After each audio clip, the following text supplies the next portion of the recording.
AITA for ending my dad's anniversary speech by exposing the lie I protected for years? I'm Ashley, 42, and being the oldest daughter in my family has always felt less like a birth order and more like an unpaid position nobody admits exists. I was the one who remembered which aunt needed the salt-free dish, who printed insurance forms because my mom hated online portals, and who got called when my younger brother Brandon had another temporary problem that somehow became my emergency. My dad, Richard, called that being dependable when he needed me. He called it being difficult when I said no. For most of my adult life, I thought that was just how families worked. Somebody had to keep track of things.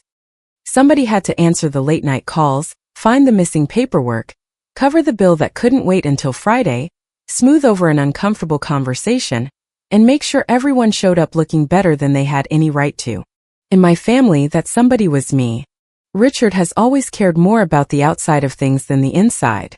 He cared about the family photo, not the argument that happened 5 minutes before it was taken. He cared about the Facebook caption, not whether anyone in the picture was speaking to each other. He cared about a toast, a plaque, a framed program, a room full of relatives telling him he had built something respectable. He wasn't the type to scream all the time. That would have made him easier to explain. Richard controlled rooms by sounding reasonable. He made jokes with little knives inside them. He'd say things like, "Family reputation matters, Ashley. You wouldn't understand because you don't think long-term." What he meant was, keep quiet. Brandon was 39, 3 years younger than me, and he had always been the child my dad could brag about without letting facts get in the way. Brandon was charming in the way people are when they've never had to clean up their own messes. He could walk into a family dinner 2 hours late with a grin and a cheap bottle of wine, and somehow Richard would call it making an effort. When Brandon missed payments, it was pressure. When he borrowed money, it was a temporary setback. When he disappeared after promising to pay someone back, he needed space. When I asked for a clear answer, I was being cold. "You offered, Ash," Brandon used to say, even when I absolutely hadn't. "Don't make it weird." My mother, Elaine, saw more than she admitted. That was the part that took me the longest to accept. She was soft-spoken, nervous around conflict, and always one sentence away from asking me to swallow something sharp for the sake of peace. "Please don't make tonight harder," she would whisper. "You know how your father gets. Just let your father have his moment." For years I did. I let him have his moments when I covered the water heater repair after he told me he didn't want relatives knowing they were short that month. I let him have his moment when I mailed insurance forms for my mother because she had been staring at the online portal for 3 days and crying every time it locked her out. I let him have his moment when Brandon asked me for $600 through Venmo with the note temporary, then sent me a laughing emoji 2 weeks later when I asked if Friday had arrived yet. There were a lot of Fridays in Brandon's life. None of them seemed to come. I had screenshots with vague transfer notes like, help, repair, family, and short-term. I had bank statements with dates I never thought I'd need to highlight. I had texts from my mother asking, "Can you please handle this quietly?" I had emails where I'd attached forms, receipts, confirmations, scanned documents, and instructions that nobody acknowledged after using them. But inside the family, the story was different. Richard was the steady father. Elaine was the patient wife. Brandon was the son who always came through eventually. And I was difficult. The first time I tried to set a boundary, it was over a bill Brandon claimed was barely late. He texted me on a Wednesday night. "Can you spot me until Friday? It's not a big deal." I stared at the message while sitting at my kitchen table, my dinner getting cold beside me. Not a big deal was Brandon's favorite phrase for things he wanted other people to fix. I typed, "How much?" Then deleted it. I typed, "What happened?" Then deleted that too. Finally I wrote, "I'm not sending money this time." 3 dots appeared, disappeared, and appeared again. Then he wrote, "Wow. Okay." 10 minutes later my dad called. I didn't answer. Then he texted, "You always pick the worst time to make a point." I remember looking at that message and feeling something settle in me. Not explode. Not shatter. Just settle. For the first time, I didn't defend myself. I didn't explain that I had already helped Brandon twice that year. I didn't remind my dad about the repair bill, or the insurance paperwork, Or the check I had written when Elaine said she couldn't sleep because something had gone to collections. I just put my phone face down. After that, Richard's little digs got sharper. At Sunday dinner, he asked Brandon to say grace because some people still know how to show up for family. When I brought a casserole for Aunt Carol because she had been told to watch her salt, Richard said, "Look at Ashley, trying to win favorite daughter points." When Brandon arrived late and empty-handed, Richard clapped him on the shoulder and said, "At least the man is here." I watched Elaine fold and refold her napkin. I watched Brandon smirk into his drink. I watched relatives laugh because Richard's jokes told them how to behave. Then came my parents' anniversary dinner. It wasn't a huge, fancy event, but Richard treated it like an awards ceremony. There were round tables with white tablecloths, folded napkins, a little gift table near the entrance, and printed programs with an old family photo on the cover. My parents' names were in script across the top. Someone had set up a slideshow on a screen near the wall. Nicole, my cousin, leaned toward me as we walked in and said, "I think your dad's trying to make tonight a whole production." "He's been rehearsing for a week," I said. Nicole laughed, but I was only half joking. My name was misspelled on one of the thank you cards at the entrance. Brandon's name was spelled correctly in the program under Special Toast. I noticed it because of course I did. Oldest daughters notice the details everyone else expects them to fix. The slideshow started during dinner. Brandon was in almost every proud moment. Brandon at a graduation party, Brandon holding a fish on a family trip, Brandon standing beside my dad at a cookout, Brandon in a button-down shirt looking like he had arrived just in time to be photographed. I was there too, but mostly in the background or in group photos. In one picture I was half cut off at the edge, holding a stack of paper plates. That felt about right. Elaine looked beautiful that night and tired. She wore a pale blouse and kept touching the necklace Brandon had given her, though I knew my dad had bought it and put Brandon's name on the card. That was how things worked. Brandon got credit for gestures. I got calls about logistics. Dinner was chicken, roasted vegetables, rolls in little baskets, and salad dressing served in tiny glass pitchers. Richard moved around the room like he was running for office, shaking hands, patting shoulders, and laughing too loudly with old friends. When dessert plates were being cleared, the microphone squealed once at the front of the room. Everyone winced, then laughed. Richard stood there smiling, one hand wrapped around the mic, the other resting on Brandon's shoulder. "Don't worry," he said. "I'll keep this short. Unlike some people in this family, I know when to stop talking." A few people chuckled. I looked down at my coffee. He started off sweet. He thanked everyone for coming. He talked about Elaine standing by him, about marriage, loyalty, sacrifice. He made her blush. He made Aunt Carol wipe one eye with a napkin. Then he turned to Brandon. "And my son," Richard said, squeezing Brandon's shoulder. "This man right here is proof that a father's hard work pays off. A son who understands responsibility, who steps up when family needs him, who carries the name with pride." Brandon lowered his head in a fake humble way that made my teeth ache. People clapped. I didn't. Then Richard's eyes moved across the room and landed on me. "Now of course every family has balance," he said. My stomach tightened before he even finished the sentence. "Some children make you proud," he said. "Others teach you patience. And some teach you how low to set the bar." There was a pause, then scattered laughter. The kind of laughter people give when they aren't sure if something is mean but don't want to be the first person to object. Richard smiled wider. "And Ashley, well," he said, lifting his glass toward me. "She has certainly kept our expectations realistic." More laughter this time. Louder. A couple of cousins looked down, embarrassed but still smiling. One of Richard's old friends laughed like it was the funniest line of the night. Brandon looked directly at me and smirked. Elaine stared at her plate. I thought he would stop there. He didn't. "Some people help because they love family," Richard said. "Some people help because they want sympathy for helping. But we love them anyway, don't we?" My skin went cold. Not hot. Cold. That was the moment I understood it wasn't a careless joke. He had built a whole little speech around humiliating me. He had set Brandon up as the hero and me as the burden, and he had done it in front of relatives, in-laws, old friends, and people who only knew the version of our family he had polished for them. The room was still laughing in waves, unsure now, but committed.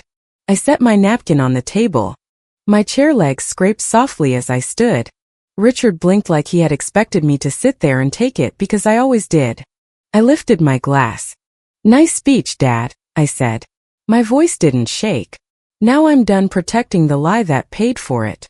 The room went silent so fast I heard someone's fork hit a plate.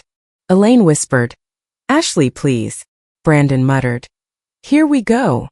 I set the glass down, picked up my purse, walked past the gift table and left. Nobody followed me.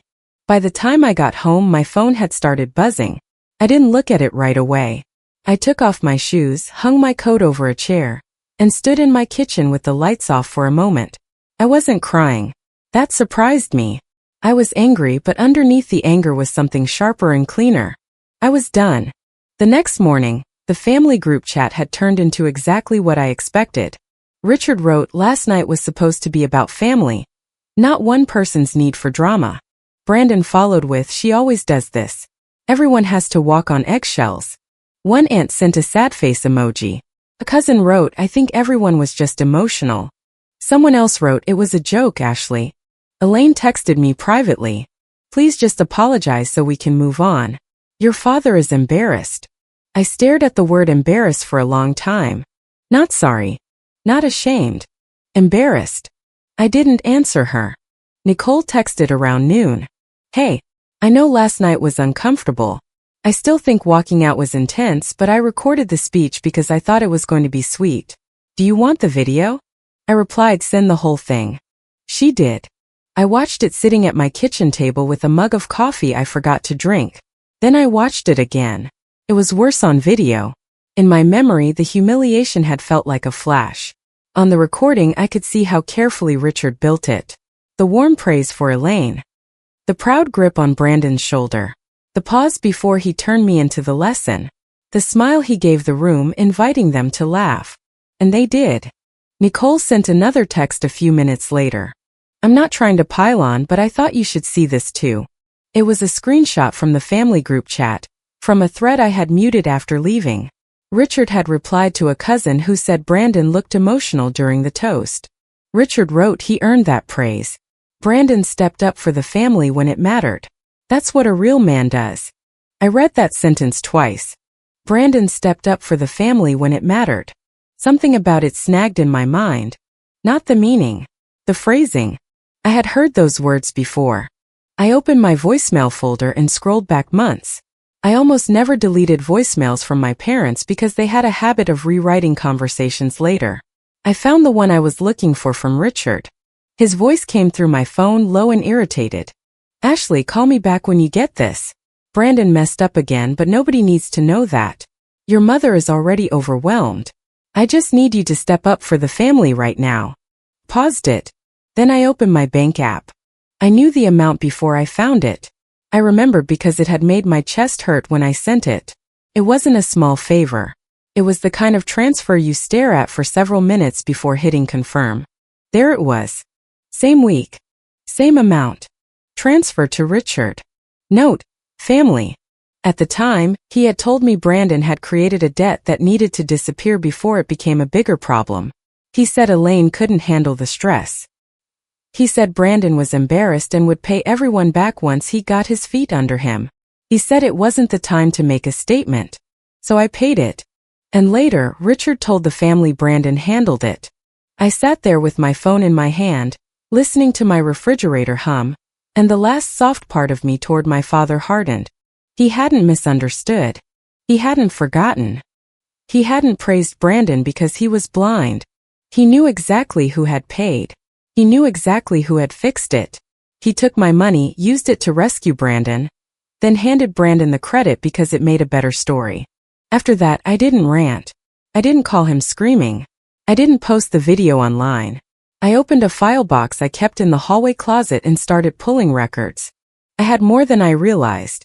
Bank statements, Zelle confirmations, Venmo screenshots, emails, repair receipts, printed insurance paperwork, text messages from Elaine, text messages from Brandon, a repayment note I had once typed up for Brandon after he borrowed from me 3 times in 1 year.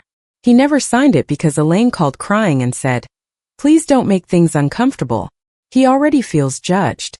I found a receipt for the water heater repair Richard had begged me to cover, because he didn't want people knowing they were short. I found the email chain where I arranged the appointment, paid the deposit, and forwarded the confirmation to my mother. I found Elaine's text from that week. Thank you. Please don't mention the amount at dinner. Your father is sensitive. I found Brandon's texts. Friday at the latest. You know I'm good for it. Don't act like I begged. I found one from Richard after I reminded him Brandon hadn't paid me back. You need to stop keeping score. That's not what family does. I laughed when I saw that one. Not because it was funny. Because I had spent years not keeping score, and somehow I still had enough evidence to bury the story he told about me. I spent the next 2 evenings building a timeline. Date. Problem. Who asked for help? What I paid or handled. Proof attached. What Richard later told the family. I didn't include everything. Some things were too small and some were too private to matter. I wasn't trying to expose every embarrassing detail of my family's life. I was trying to show the pattern Richard had turned into my reputation. At the top of the folder I put a label. Receipts from the disappointment. Then I made copies. That sounds dramatic, but I know my father. If I put the original folder in front of him, there was a decent chance he would grab it, slap it shut, or claim he couldn't read my little screenshots. So I printed clean copies. I highlighted dates in yellow. I printed the screenshot of his group chat comment about Brandon stepping up. I typed out a transcript of the voicemail and kept the audio on my phone. I put sticky notes on the biggest items. I also created a digital version and saved it in a message draft to the family group chat. Not because I wanted to send it. Because I was done being trapped by the fear of what would happen if I did. 3 days after the anniversary dinner, Richard sent a group text. We need to handle this as a family, not through drama. Dinner at our place on Thursday. Everyone who was affected should be there. Everyone who was affected. As if I had spilled wine on his speech instead of being publicly insulted by it. Elaine called me 10 minutes later. Ashley, she said softly, your father is trying. No, I said. He's staging. She sighed. Please don't make tonight harder. It's not tonight yet. You know what I mean. I did know what she meant. I had always known. She wanted me to come, sit down, accept a vague half apology if Richard felt generous enough to offer one, then apologize for embarrassing him.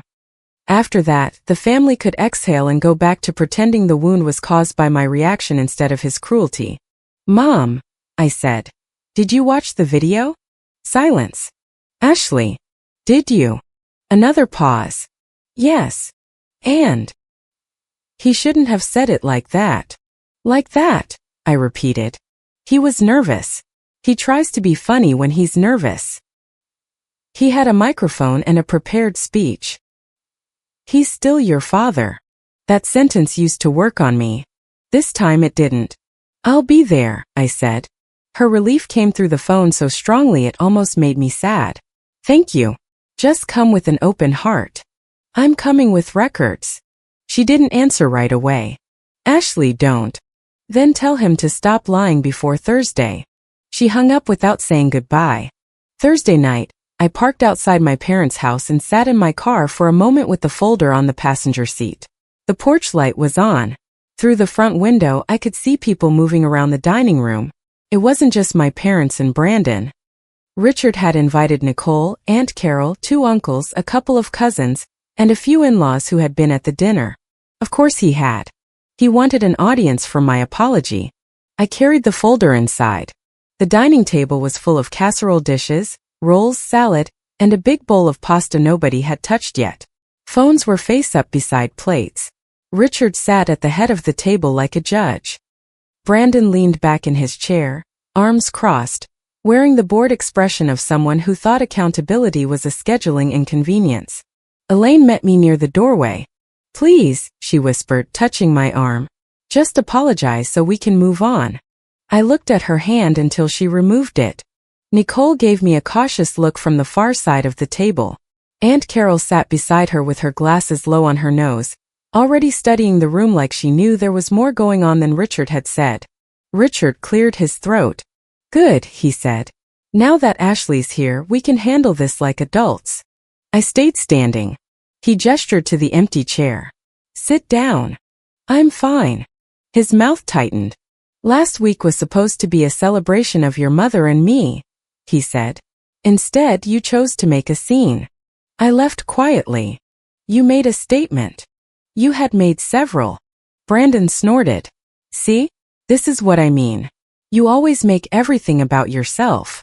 I looked at him. Not tonight. Richard held up a hand like he was calming a crowd. Nobody is attacking you, Ashley. But you embarrassed this family. You embarrassed your mother. You embarrassed me. And you owe everyone here an apology for walking out over a joke. A few people shifted in their seats. Elaine stared at the table. I put the folder down in the center, right between the pasta bowl and the basket of rolls. The sound wasn't loud, but everyone looked at it. Richard read the label. Receipts from the disappointment. His face changed. Not much. Just enough. What is this? He asked. At the same time, I sent the digital timeline to the family group chat. Phones buzzed around the table. One after another. Like insects waking up. I said, you had a microphone. I have records. Nobody spoke. Richard reached for the folder, but I placed my hand on it first. That one is mine, I said. There are copies underneath. Nicole picked up the first copy slowly. Aunt Carol took another. One of my uncles squinted at his phone. Richard's voice dropped. Ashley, this is not appropriate. Neither was your speech. Brandon sat up. Are you serious right now? Yes. You're insane. No, I said. I'm organized. That shut him up for about 3 seconds. I opened my folder to the first marked page. My hands were steady, which surprised me until I realized I had already done the hardest part. The hard part was years of silence. This was just reading. This is the bank transfer from March, I said. The amount matches the debt Dad called me about when Brandon messed up again. His words, not mine. Richard said. Do not twist my words. I tapped my phone and played the voicemail. His voice filled the quiet dining room. Ashley, call me back when you get this. Brandon messed up again, but nobody needs to know that. Your mother is already overwhelmed. I just need you to step up for the family right now. Nobody moved. I stopped the recording. This is the money you told everyone Brandon handled, I said. Aunt Carol lowered the paper slightly and looked at Richard. He didn't look back. I turned another page. This is the water heater repair. Dad said he didn't want relatives knowing money was tight, so I paid the deposit and the final balance. Here's the receipt.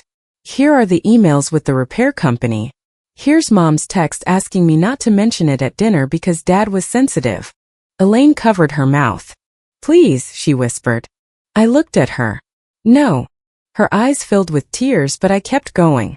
This is the insurance paperwork Mom asked me to print, complete, and mail because the online portal kept locking her out. Not a big deal by itself. But Dad later told Aunt Carol that Brandon had been helping you two stay on top of things. Aunt Carol's eyebrows went up. Richard said, Brandon has helped in plenty of ways. I'm sure he has, I said. These are the ways you credited him for things I did. Brandon pushed his chair back. This is pathetic. You saved receipts like some kind of psycho because Dad made one joke. Nicole looked down at the paper in her hand. It wasn't one joke. Brandon snapped. Stay out of it. Nicole's head lifted. She didn't raise her voice. I recorded the speech, Brandon. I heard it twice. It wasn't one joke. That was the first crack in the room. I turned another page. These are Brandon's repayment promises, I said. Friday at the latest. You know I'm good for it. Don't act like I begged. This one was after he asked for money with the Venmo note temporary. This one was after I covered a shortfall because Dad said the timing was bad. This one was after Mom asked me not to make him sign the repayment note because it would make things uncomfortable. Elaine started crying quietly. Richard's face had gone red. You are airing private family matters at a dinner table. You aired my character at a banquet hall. Aunt Carol made a small sound under her breath. Not a laugh. More like recognition. Richard pointed at the folder. This is what I mean. You keep score. You throw money in people's faces. You cannot just help because you love your family. I did help because I loved my family, I said. You used that love as a place to hide the truth. The room went still again. He leaned back, jaw tight. After everything your mother and I have done for you. I nodded once. There it is. There what is? The sentence you use when you don't want to answer the facts. Brandon stood. I'm not sitting here for this. Nicole stood too, faster than I expected. No, she said. If she had to sit through being humiliated, you can sit through the truth. Brandon looked at her like she had slapped him. Seriously, he said.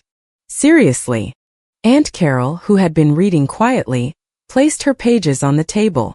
She took her glasses off, cleaned them with the edge of her cardigan, then put them back on. Richard, she said. My father looked irritated before he even turned to her. Carol, this is between me and my daughter. No, Aunt Carol said. You made it between you and everyone when you used a microphone. His mouth opened then shut. She tapped the documents. Did she fake any of this? That was the question that changed the room. Not because it was complicated, because it was not. Richard looked at the folder, then at me, then at Elaine, then at Brandon, who suddenly found the floor very interesting.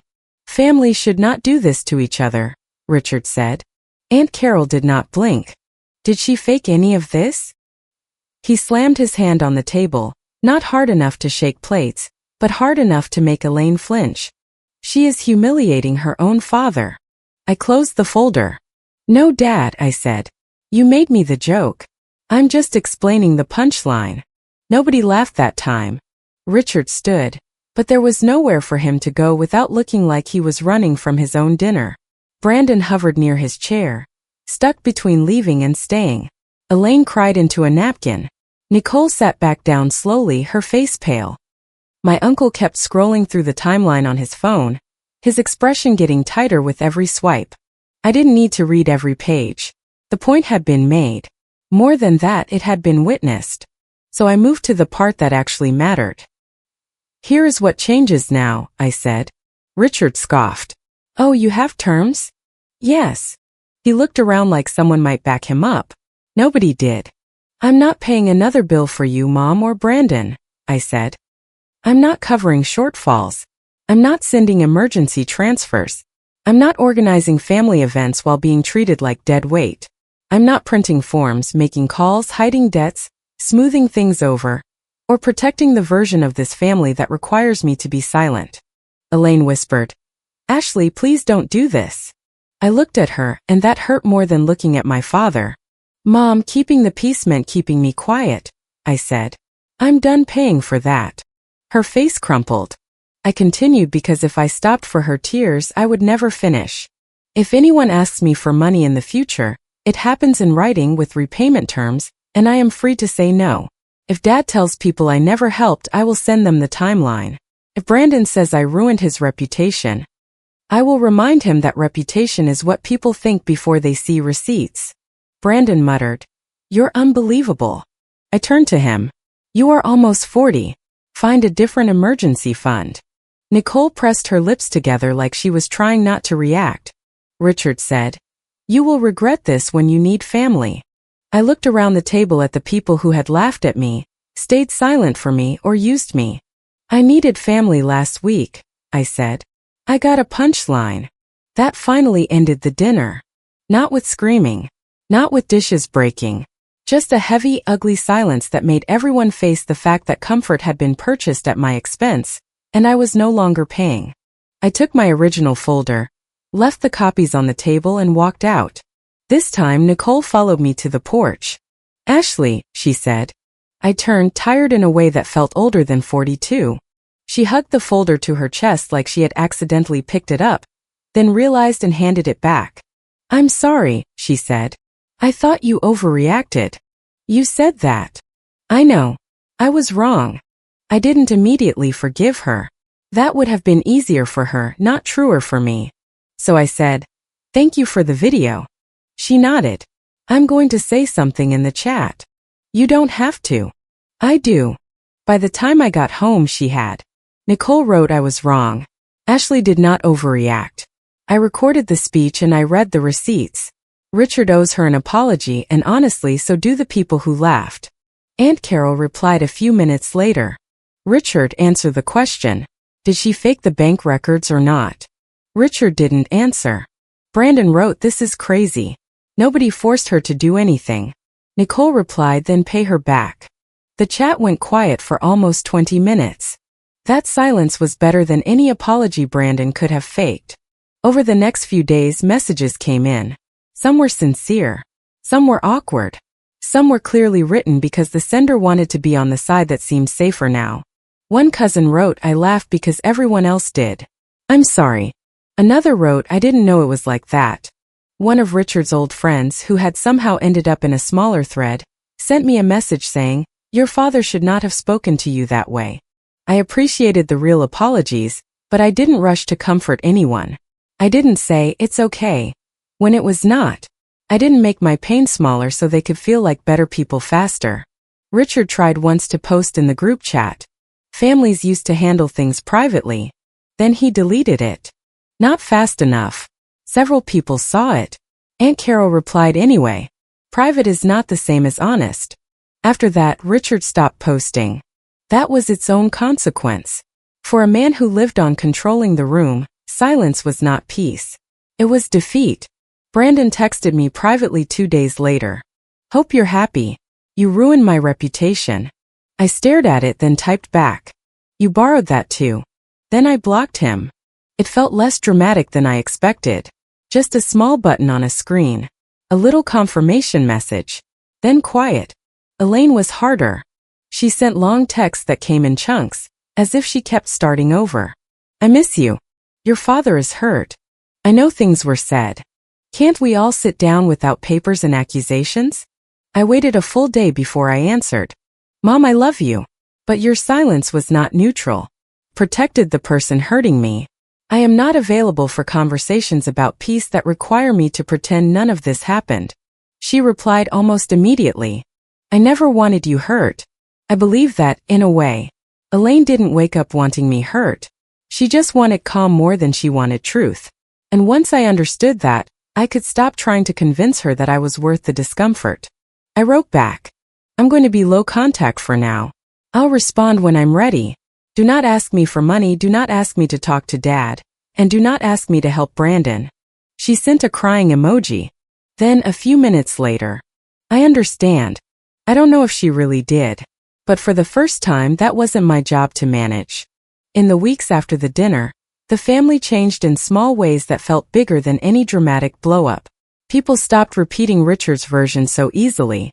When he tried to say I had always been sensitive, Aunt Carol asked, sensitive to lies or sensitive to insults?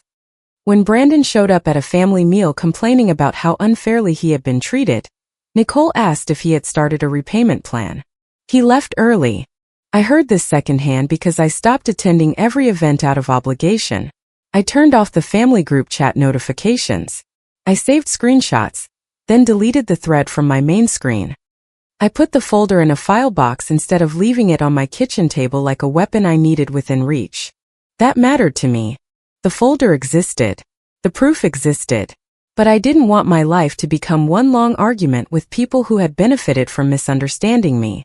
Richard never gave me the clean apology I used to imagine. There was no phone call where his voice broke.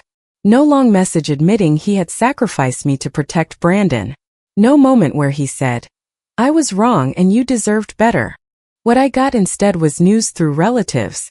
Richard was angry. Richard felt betrayed. Richard said families should not keep receipts. Maybe he was right about one thing. Maybe healthy families don't need to keep receipts.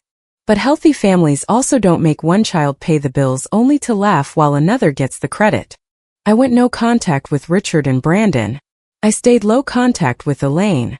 She could text me about normal things. Weather. Recipes. Aunt Carol's doctor's appointment. But the first time she wrote, your father misses you, I responded, I'm not discussing him.